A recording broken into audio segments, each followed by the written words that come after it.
Hi, Lisa here with IVF Manifesting a Miracle. And for today's Soul Sister conversation, you're in for a treat. You're going to be meeting one of my dear friends. Her name is Krista Covell-Pierson. Welcome, Krista. Thank you, Lisa. I'm excited to be here. Thanks for having me. This is so fun. You're a good girlfriend here in Colorado, and you and I are both occupational therapists, have, such a fertility story. Each of us has our own that really has bonded us through friendship, through understanding loss and understanding, just how much we treasure being mothers. Yeah. And thank you for joining me for a Soul Sister chat. Yeah. Thanks for inviting me. It's an honor for me. So thank you. Well, you're amazing. You are the founder of a mobile outpatient therapy company called Covell-Care, and just a super mom in so many aspects, a mom of twin boys, which I'll have you share your fertility story, and just an entrepreneur. You help other OTs grow their businesses, and I look up to you in so many ways. So thanks for all you do. Thank you. Very sweet. When you and I connected, it was a few years ago, and it's so funny because the occupational therapy community is very small. And you sent me a message. I think we had already connected through being a part of the State Occupational Therapy Association, right? But you said, how do you know Lindsay, this one girl? And I went to preschool with one of your best friends, and what a small world that is, right? So crazy. I know. It's such a funny connection. It is. And then, I went to high school with her too, and just getting to know you and being a part of the conference and in our state for therapists and everything. I'm glad we've had, some moments getting together through a Liz Gilbert event and this and that, so many fun things. Yeah. Can you share with people a little bit kind of about your fertility story? And, that was something unexpected in our friendship that I think really connected us. Yeah, I will. And it's funny because there was a time, and I don't know if I've ever shared this with you, but I think we were at the Liz Gilbert event and we were at the restaurant beforehand. Yeah. And I was with all of your friends. So I didn't really know anybody that was there. And somebody talked about somebody that I didn't know had just gotten or just announced that they were pregnant. Okay. And one of your friends looked at you and gave you sort of a look like I know this is kind of hard to hear because this is before Olivia and stuff. Yeah. And that was the moment, when you are going through infertility, you kind of have radar up for other women that are going through the same thing. I hardly knew you, but I thought, I think she's going through some stuff. And that was the first time. And then later, when we were at one of our board meetings for the OT Association of Colorado, and, I had come in and I could see that you were visibly upset. Wow. And something just in me, it was just like a sixth sense, was like, this is totally all fertility related. I just knew it. It's weird. So then, we started talking about our fertility stuff on the phone. I remember that. And, you were just always such a really big inspiration to me going through things because you were able to stay really positive and grounded, whereas I really didn't. So you were a good influence on me for sure, and still are. Thank you. So to answer your question or request about my fertility journey, I always thought I'd probably be a mom, but I was never that person that was like, I was born to be a mother. Like I just wasn't. And I was married before, and this is really crazy, but we never talked about having kids ever. And then we were married and got divorced and everything. And it was not even this big loss of like, oh, well, we were going to have kids. We never talked about it. Okay. So I got divorced at 29, got married later when I was about, how old was I? 35, I think, when I got married the second time. And at that point, we started talking about wanting to have kids. So I was already, in the advanced maternal age category. Hate that, right? Yeah. And then my husband had actually had a vasectomy. So he went in and got that reversed. And then we thought, this is it. Like, this is all we need. Everything worked out great. Right. Just like all of us that were like, oh, got that taken care of. Now it's going to work. And I think with infertility, it's such a series of bad news that finally gets you to be in an IVF office. And we went through all of those things. So I ended up finding out that I had a lot of fibroids that needed to be removed. So, you know, by the time you even figure that out, that's a big deal. Right. And polyps too. So I had surgery. And then my doctor said, well, let's give this a little bit more time. And this is just my regular doctor. I hadn't gone to IVF yet. And something in me was like, you know what? I don't really want to just sit around and wait. And I'm sort of not that person by nature anyways. I'm like, I'm going to go look for information. So I got a referral to a physician that was nearby me, but something about that was like, I just don't feel like this is the right person for me. Never met the person. I'm sure he's great.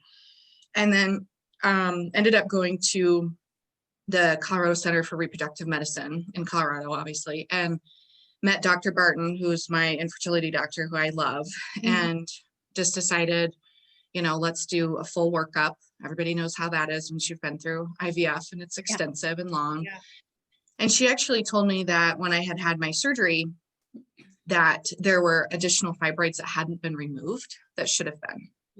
So I had another surgery. So that sort of gave me a little bit of pause too, because it made me lose a little confidence in a physician that I had trusted. And that can happen, I think, too, with infertility, because if you get maybe poor information or information's withheld, that's tough. So your confidence gets a little rattled. So anyways, did that surgery. And then we decided to just go full on into IVF. She gave us the option of IUI and stuff, but because of our ages, we just decided no. By this time I was 39 when we had egg retrieval. Egg retrieval went well for us. There was no problems with that. You know, all the waiting and everything like that. So we ended up with 3 normal PGS, you know, tested embryos. And naively, I thought, oh, I'm going to have 3 kids. Right. And you hadn't done IUI. You never did any of that, right? You went right to IVF.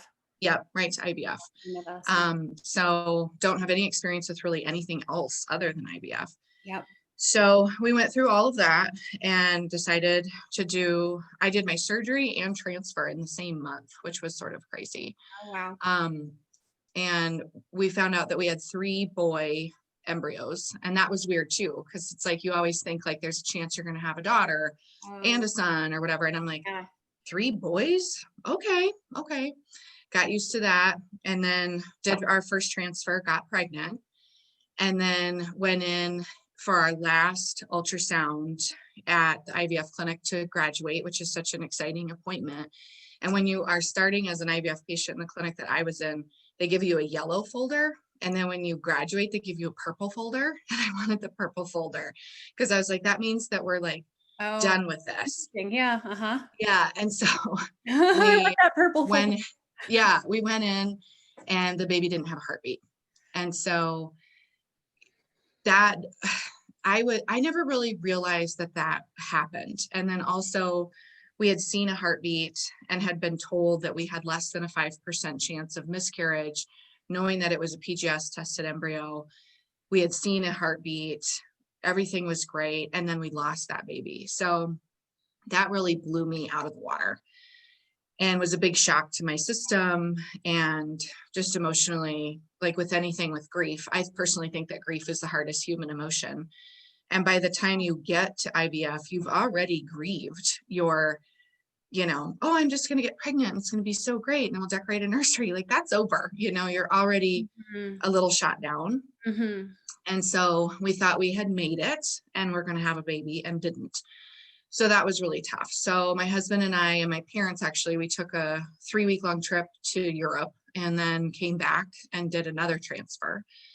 And I was much more nervous and scared. And just, you know, once you go through something hard, you know how hard it can be. Like when somebody goes into remission with cancer and then they're diagnosed again, it's almost scarier because they know how tough it's going to be. So went in, and then I had a lot of early bleeding because of a subchorionic hemorrhage. And that was really scary. And it's very common, obviously, with IVF patients, especially. And then went in and on our 3rd ultrasound, and I always close my eyes for ultrasounds now because of what happened the first time, until the ultrasound sonographer will say everything is fine. Yeah. Because I have that visual of that little baby being there with no heartbeat. And so there was just too long of a pause. And I thought, this is happening again. And she said, well, I hear I see 2 heartbeats. Oh my gosh. And I was like, what? Because we had only transferred one. Yeah. I just literally went into shock, like started shaking, from the tips of my toes to the top of my head. And I'm getting a, vaginal ultrasound. So I'm like, sorry, I'm shaking. I'm not sure if you can do your job right now. Were you by yourself or was your husband with you? No, I was with Justin. I was with my husband, and he was with me at the loss, and he was with me for this. And he jumped out of that chair and he was like this close to the screen, and we just couldn't believe it. And then we came out of the doctor's office or the ultrasound room, and my doctor was walking down the hall looking concerned. And she said, you guys have been in there an awful long time. And the ultrasound woman, who was just like a little angel, she said, well, Krista's having twins. And my doctor said, Krista, can't you do anything normal? And I was like, I guess not. And then we went into her office and she talked to me, and then she just sort of stopped and said, you know what? I'm going to have you go home and come back in a week, because I was like, okay. And I just felt like when she was talking to me, it was like Charlie Brown's teacher. I was like, I'm not understanding. I was just like, I was so shocked to be having 2 babies. Wow. So in an identical twin pregnancy is high risk right out of the gate, because the babies usually share a placenta. So then, but I had a great pregnancy, delivered by C-section. Yeah. I did have placenta previa, where the placenta covers your cervix. So that was a really big deal, but I luckily didn't have any complications with that. That can be very traumatic for moms. And so that ended up happening. So we had twins, and their names are Fox and Max. And then later I ended up transferring our 3rd embryo. And one night had woken up to take a shot. Well, really early in the morning, like 4 a.m. My husband had left for work, given me one of my injections. And then I started to hemorrhage and just was covered in blood from my elbows to my feet. It was horrible. And my husband was gone. I had 2 babies here. And so I called my friend, who luckily lives just a mile away, and she came over. Didn't know what to do, got her daughter to come over and stay at my house. She took me to the ER. I thought for sure I had miscarried. I hadn't. I had just had a very large subchorionic again. So I ended up bleeding and hemorrhaging off and on, very, very traumatic, very hard over the course of several weeks. But the baby just kept hanging in there and hanging in there and hanging in there. And then at 10 weeks, that he no longer had a heartbeat. And that miscarriage, like, it's hard because you don't want to compare them, but I do, was so much harder for me. I think because I had learned to trust my body again, because I had delivered Fox and Max and had a full-term pregnancy, a twin pregnancy. I mean, my kids were over 6 and 7 pounds. I mean, I did just great. But this one just really brought me to my knees. And so and then that was hard too, because that was our last embryo. Yeah. You've gone through so much, and thank you for sharing so openly, Yeah. I think so many women who, as you know, I personally have not experienced a miscarriage, and very close friends of mine have. And it's something you never completely get over. And what a blessing your 2 little boys are. How old are they now? They turned 2 in April, so they're 2.5. Yeah. I remember getting the text from you. I was in San Diego visiting friends, and you said it split. Yeah. You were one of the first people I told, because nobody really understands that. Like, it's split. Like, people are like, what? Yeah. I feel like, it's split. I'm like, it doesn't happen that often. What's the percentage of that happening? 1 to 2%. Oh, yeah. They're the cutest little boys. Definitely have different looks to them for sure. Yeah, like, they're identical, but like you can tell them apart. You can. Yeah, Fox and Max, you can for sure. Max is more like, looks like a little Cupid doll kind of. He's always smiling. And then Fox is usually a little like disengaged with the camera, looks a little more serious, so you can definitely tell them apart. You told me their names. Is it a biblical meaning with their names? Yeah, they have long names. So Fox, Von Samuel. So Fox we just liked, and that's no reason for that. I always thought I would have a daughter and name her Hope. Well, I wasn't going to have a daughter. So Vaughn actually is a male name for Hope. So we were going to just do Fox Vaughn. But right before I found out I was pregnant the first time, I had been reading in my Bible about Hannah, who had prayed for many years to be a mother. And eventually, I mean, in the Bible, she's like 90 or something like that, but she has a son and names him Samuel. And so that's why we named him that. And then Maximus is actually named after like the gladiator, because was my husband's choice. It's Maximus, but we call him Max. Michael is my dad's middle name, and Kit is also a male name for hope. So Maximus, Michael, Kit. Wow. Well, there's a lot of special significance, not only in their names, but also I want to thank you for being a part of my book. And I wanted to share with people, for those who've read Hold On Baby, that you're on page 35 in the symbol chapter. And I'd love to share a little bit about that. Sure. Something that might have, that may give inspiration to others as a symbol to help them hold on during this journey. But you had shared with me that your symbol was a necklace with a mustard seed in it. Yep. And that when you needed that inspiration on this path, that you would look at this necklace, and you said, sometimes that's all I had was like the faith of a mustard seed. Yeah. You wore it every day throughout the whole process, including your first pregnancy and miscarriage, second transfer and pregnancy with twins from a single embryo that split. And then at 20 weeks of your pregnancy, the mustard seed fell out, never to appear again. Losing the seed reminded you that you had the faith already in you, that you knew all along. So can you share kind of your reflections on that? Thank you for allowing me to share that in my book. Yeah, it's so weird to hear it, pulled back to me. But yeah, and I mean, I am a Christian. And so, it talks about in the Bible having the faith of a mustard seed. And the mustard seed is the tiniest seed there is that produces, a tree or whatever. Yeah. And they sell little necklaces that have a mustard seed in it, super tiny. But there were times that, maybe nobody was available to talk to, or maybe I felt disconnected from my husband, or I just was really discouraged or crying my eyes out. And then I would ask myself, do you still have that, just that size of faith? Is it possible?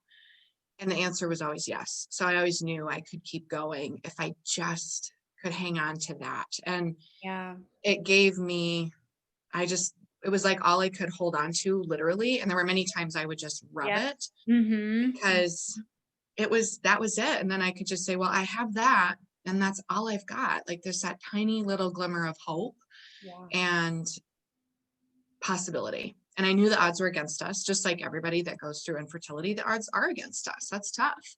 But yeah, that was a big thing. And then when I lost it, we were actually on our way to an NFL game in Indianapolis, because I take Justin to an NFL game every year. And I was pregnant with the twins, and my doctor said, this is the last time you're allowed to travel, so you better get it out of your system. I'm like, and we picked Indianapolis. Okay. And you're a world traveler, so to tell that to you, it's really hard to hear.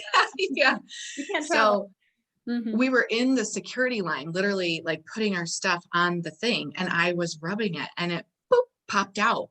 And at DIA, it looks like granite, so you can't see anything on that floor. And my husband started running around looking for this seed. And I mean, there's a crowd of people, it's holiday travel. I was like, just leave it. It's okay. I remember going down the escalator feeling like Dorothy with the, ruby slippers, and thinking like, you could do it all along, that kind of thing. You had it in you all along. Yeah, but it was sort of a cheesy moment, but at the same time, because I kind of panicked. I'm like, that's my thing. And then I was like, I don't need a thing. The mustard seed of faith is here and here anyway. Exactly. So that's such good wisdom to share with others. For, I'm a big believer in having a symbol, and this was one of my symbols, was this crystal heart. I remember that. Yeah. I had kind of a similar story. We were doing maternity pictures with it, and long story short, I lost it. We got home, and I'm like, Jason, I think it's in the parking lot. I last had it. No. He drove back. It was dark. He went back to get it half hour away in like Boulder Canyon area, found it on the ground with a flashlight. Oh my gosh.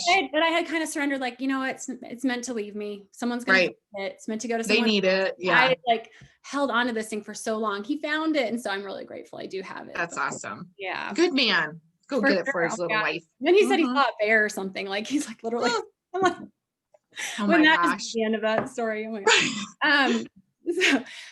what other mantras or kind of just your mindset going through fertility? You and I are very much alike, and we're journalers, we're into personal development and inspiration and speakers, and there's so many things like we connect with. What helped you? Was there a mantra or a thought that you kept kind of repeating in your mind? Or I love the mustard seed, Yeah, I didn't really have a mantra, but it was, I guess, too, just always asking myself if I had the faith of that size of that mustard seed. That was a big one. I did keep a journal. I did go through a lot of depression during that, and was tougher for me sometimes to read for those positive sources. Yeah. But I continued to do it anyways. And that is one benefit, having like being even an older mom going through it. I had all these other life experiences that had taught me tools that would work for different types of difficulties.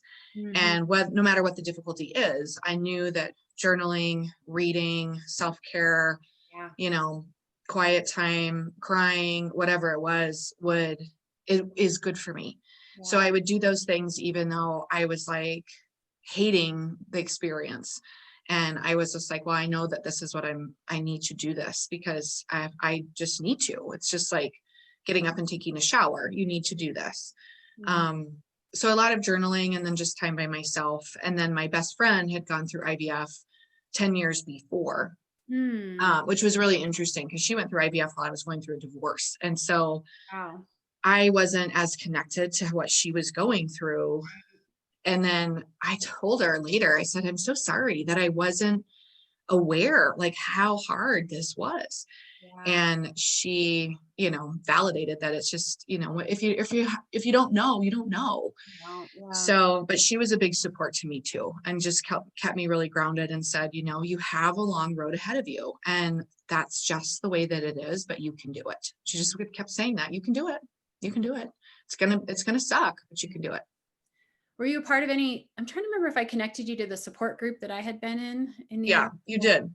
The Warrior Group. And were you a part of any other, I know you and I chatted, and just, what other supports were you just mostly? I was in a lot of Facebook groups. I was really into that, and I would sort of lurk around and read things and stuff, and sometimes comment. And I ended up meeting 3 ladies, one from Oklahoma, California, and Pennsylvania.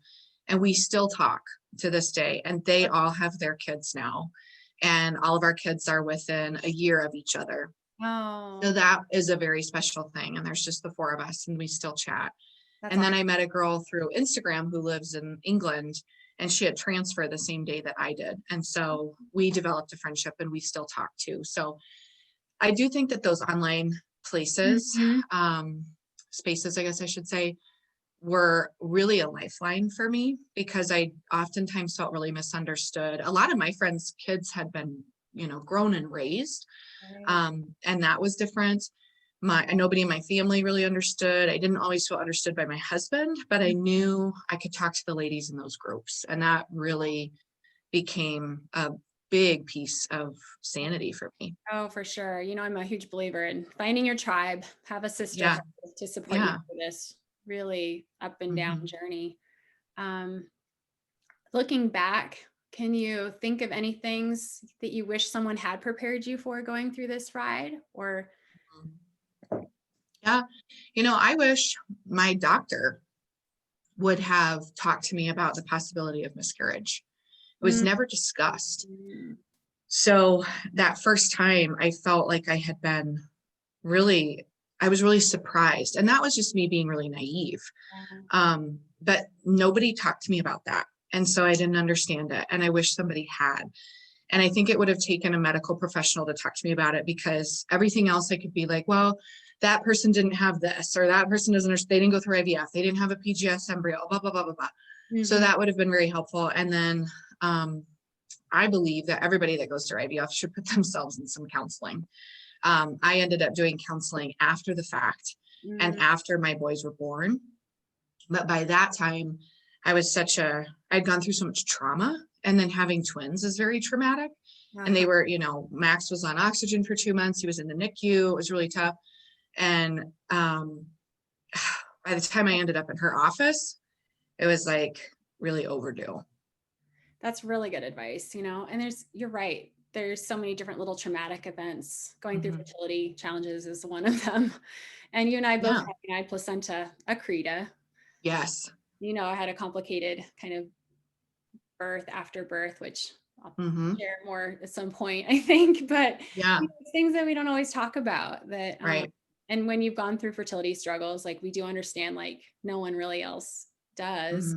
And Yeah. it never fully leaves you. Would you say Right. the same? I mean, For sure. it's made us a better mom, I think. Made us appreciate things so much more. Yes, for sure. I love the thinking that infertility has become almost like a superpower to me. Can you share any thoughts around that? Do you feel like it's become like almost one of your superpowers in a way?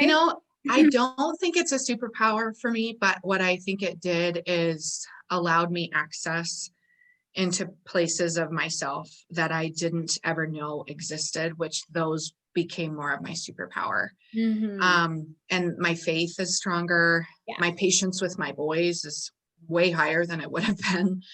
And just the resilience and the grit that you develop through infertility. Exactly. It makes you tough. It makes you really tough, but you can't get tough without really taking a beating.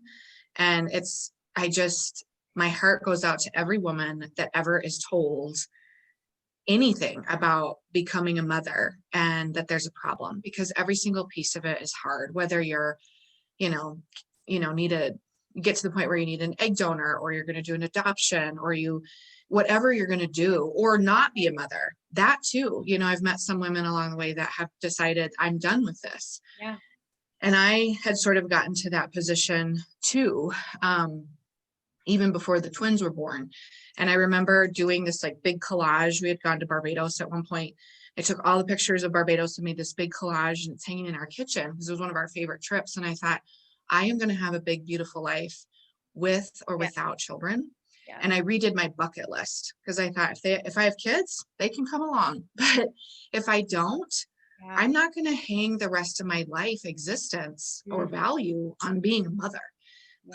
And getting to that place of like quiet acceptance is really tough. But, whatever it is, wherever people are at with their fertility issues, it just makes you really, really strong. You hit in on the long run. Yeah, definitely. You hit on something really key. And I think there's that element of surrendering that you're going to be, your mental health and your just quality of life, like that all matters more than anything. Like a child is not going to complete you.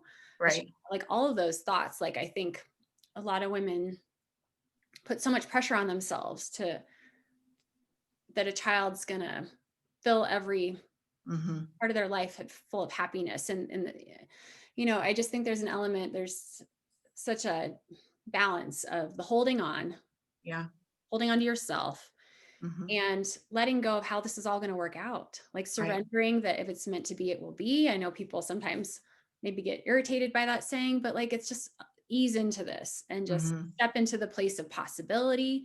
And you are living your life. Like I'm such a believer in still like not putting your life on hold. You're still traveling and finding that joy that like still is alive, very much alive in all of your trips, and having a strong partnership with your husband. Yeah. And I think there's something, and I think society does this too. Like if you don't have children, then people look at women like, oh, poor you. Right. That makes me crazy. Because I'm like, oh my God, don't do that to people. Because it's one thing if they even choose to not have children, you still get that. But when somebody has gone through hell and back to try and have kids and it doesn't work out, the fact that we try to take pity on that situation is like shame on us for any of us as moms that do that. And I had a boss once when I was working as a PRN job that I worked at for years and years. And he asked me why I didn't have kids, which is a really bold statement. And I just said, we just don't, it hasn't worked out for us or something like that, because I wasn't going to share it while I'm doing my notes at the computer. Right. He said, oh, is it just because you're selfish? And he meant it as a joke, but that cut me to the quick, because little did he know everything that I had been doing that is the opposite of selfish, is completely selfless, to take all the injections and the hormones and do the drive to the doctor and all of that, commit your life to trying to have a baby. You had been through all of that at that point when he asked you? Yes. I couldn't even, I just didn't respond, but it was really, really tough. But what I did do, because I thought, this is a teachable moment. I'm not going to go bananas on this person. But I had a really good relationship with his boss. So I did actually go to him and I told him, and I said, I think this is not like a disciplinary thing for him, but in an HR world, that's a nightmare. So I said, I think that the staff needs some education about prying into people's lives and what's appropriate at work and what's not. So I took that route with it. But yeah, it's sort of off the subject, but it is good for you for saying that. I think more people, there's a lot of people that struggle with this. I see it all the time in different forums and, just nosy people that I'm gonna dig in your life. Like, why don't he have kids? It's like, well, why don't I just show you all the shots right here? Show you my protocol, and you can, my 6-7 year journey. I have friends that have gone through, 6 rounds of IVF, or they have no clue. I had one person who, like, at work just needled me and needled me and needled me so much. Like, when are you gonna have those kids? Why don't you have kids yet? And I finally turned and said, why are you so nosy? What made you so nosy? Yeah. And she was just like, nosy. And I said, why do you ask that question all the time? Why do you care? Like, why do you care? I don't care. Like, you don't ask me, like, stop. So it is like just being able to handle those things, but it is, no matter where you're at. Them. Put a little bit more discomfort on them. Make them think about it. It is a teachable moment. Yeah, it is. And it's a big deal for anybody going through infertility, because we're so sensitive anyways about it. And people don't realize that if they don't know anybody that's ever gone through it. But the other thing I did say to myself a lot as a mantra, I guess, going back to your other question, is more will be revealed. So there were times that I just was like, I'm not meant to know the outcome, and more will be revealed. And that could get me centered for even an hour or a day, instead of perseverating on, like, when are they going to call? What's my blood work? How many embryos have lived, blah, blah, blah, blah. More will be revealed. And it would allow me to just be like, okay, push pause, move on, do something else. More will come. And it does unfold. One step at a time. It's so funny with you and I and our kids, you probably watch a lot of Disney movies, Disney shows. Yeah. I've seen such a correlation with, like, say, Frozen. Have you watched Frozen 2? No. The second one you'd love. You'd actually really like it. So many themes. I probably need to do a blog post on this, but it's like entering the unknown, right? We're entering the unknown in this journey. And, like, there's a theme of, like, take the next right step. Right? It's again, like, pause. And we get so far ahead of ourselves sometimes in this process. It's like, okay, like, let's focus on the here and now. And if it's the plan from your doctor, it's like, we jump so far ahead and thinking we can either control the timeline of things, or we're already thinking, like, what if this doesn't work? I remind my clients all the time, like, whoa, rewind. Let's not even go there, Right. So again, it's just that. I like that phrase that you had. Yeah, more will be revealed. I said that a lot. Were there any books or anything, podcasts, people you were following that, like, helped give you some inspiration to keep staying kind of grounded and centered on this path? Do you remember if you were, like, reading much stuff, or just kind of? I know I was reading. Yeah, I think I did read some Gabby Bernstein. I don't know which ones at the time. This was before she wrote her book that talks about her fertility stuff. Yeah. I did do that. Universe Has Your Back. I read that one.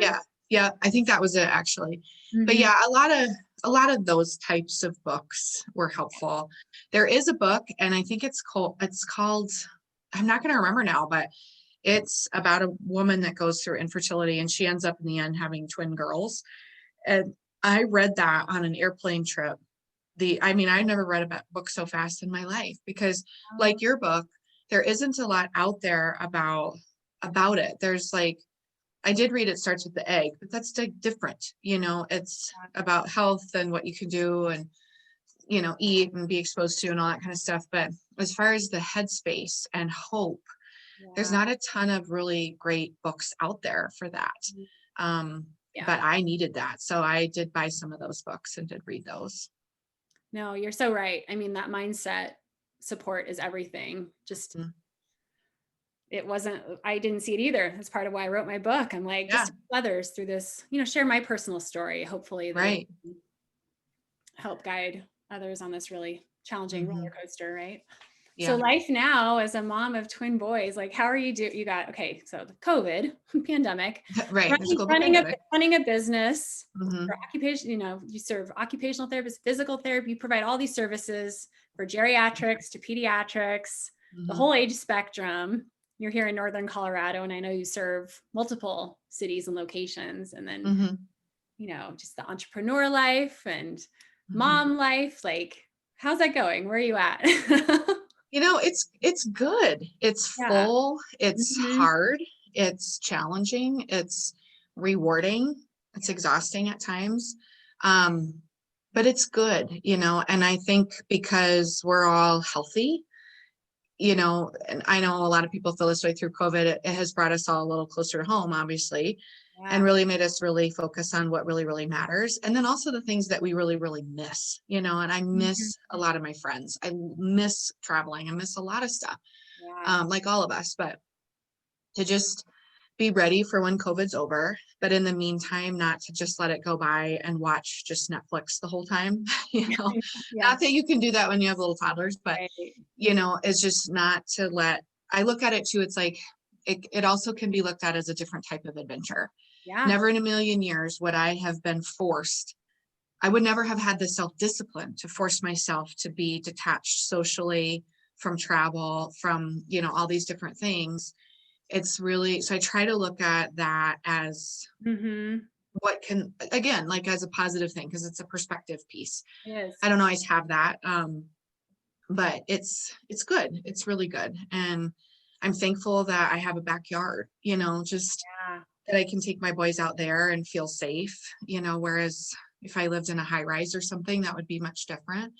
But Mm. it's just, overall, it's really good. And I'm thankful that our business survived, because when COVID hit, that was really scary. Yeah. But, the business is doing well. And that was my first baby, really. And I care Mhm. about it a lot. It's a big labor of love for me. But Mhm. I've also, I've given up the idea that there's like time for me, time for the boys, time for the business, time for the whatever. It's just this big blend, Yeah. and there's times when I can focus on one piece at a time. But there's other times that I do need to take a phone call when I'm with my kids, Yeah. or just juggle it all. And it just has to be this, Mhm. good blend. But if you have too much of one thing, you have to reassess, and you have to do that like on a daily basis, sometimes every afternoon. Yeah. No, I completely admire like how you do balance so much and have a gratitude practice. Hmm. We both really appreciate the simple things, Yeah. and that's a key kind of maybe tip to help others going through this, I think, is to focus Yeah. on just the simple things to be grateful for. Yeah. And I think developing some sort of daily practice that is grounding is huge through this. And I did do that and still do that. I get up every morning before my family and I journal 3 days or 3 pages in my journal. I write down what I'm grateful for. I write down my daily schedule, make sure I know what I'm doing.